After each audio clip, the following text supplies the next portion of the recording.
Good morning, dear students. Today we have to start a new chapter of second unit, Medieval India, the Cholas. South India में जितने भी ये आपके states हुए हैं उस सब में जो डायनेस्टी हुई हैं वो मेनली आपको मैं बता दूं 3 डायनेस्टीज़ हुई हैं, पल्लवा, चोला और चेरा। और एक और डायनेस्टी हुई है पांड्य डायनेस्टी। इसमें हम चोला के बारे में पढ़ेंगे। चोला डायनेस्टी ये साउथ इंडिया की मेन डायनेस्टी थी और ये एक तरह से जो फैली थी, ये आपका मैं बता दूं नर्मदा नदी से लेके ये तुंगभद्रा रिवर तक जो स्ट्रेच है, पूरा जो एरिया ये चोलास के अंडर में आता था।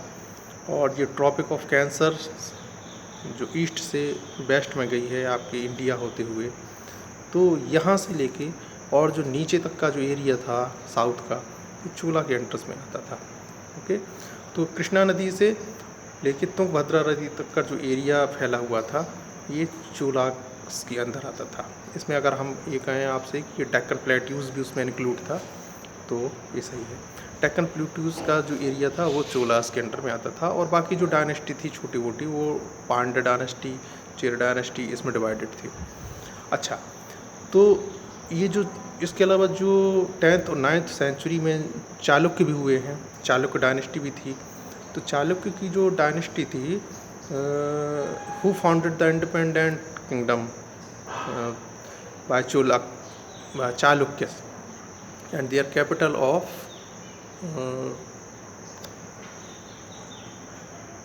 कल्याणी। उनकी कल्याणी जो थी वो कैपिटल थी।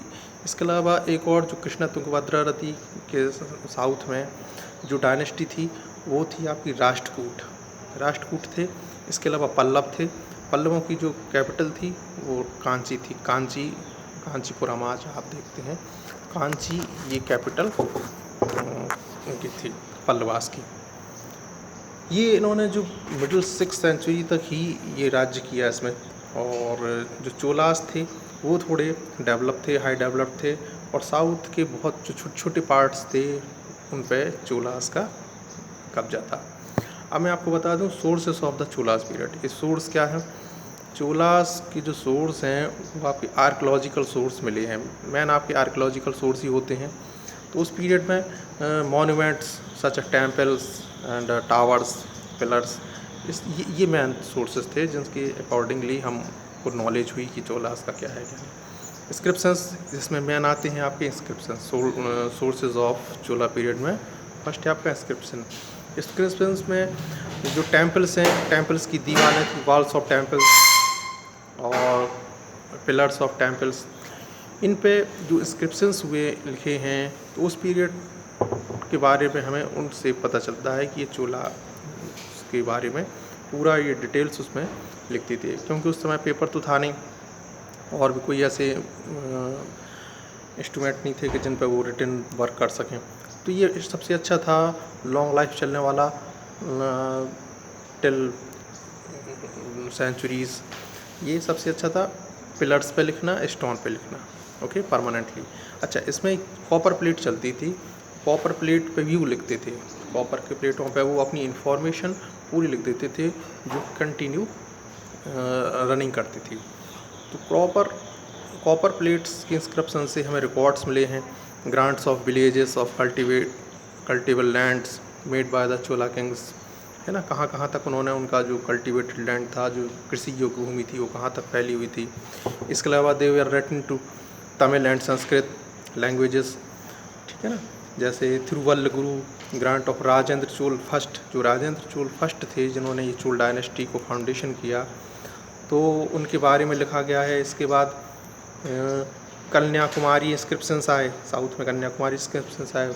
जो वीर राजेंद्र चोल, उनके बाद जो लड़के हुए वीर राजेंद्र चोल, उन्होंने उसको नोटेबल कराया क्या कैसा था, उनके पीरियड्स में कैसे लोग रहते थे, कैसे कितनी क्या थी विलेजेस का था, रहन सहन क्या था, क्या उनका एग्रीकल्चर था, हर चीज़ के बारे में, ग्रेनरी के बारे में उन्होंने उसमें नॉलेज मिलती है। ये जो टोटल कॉपर प्लेट्स हैं, ये टोटल 31 यानी 31 सीट्स हैं मिली हैं, जिसमें राजेंद्र चोला के बारे में बताया गया है, उस समय के देवी देवताओं के बारे में बताया गया है, उनके लीजेंडरी किंग्स के बारे में बताया गया है।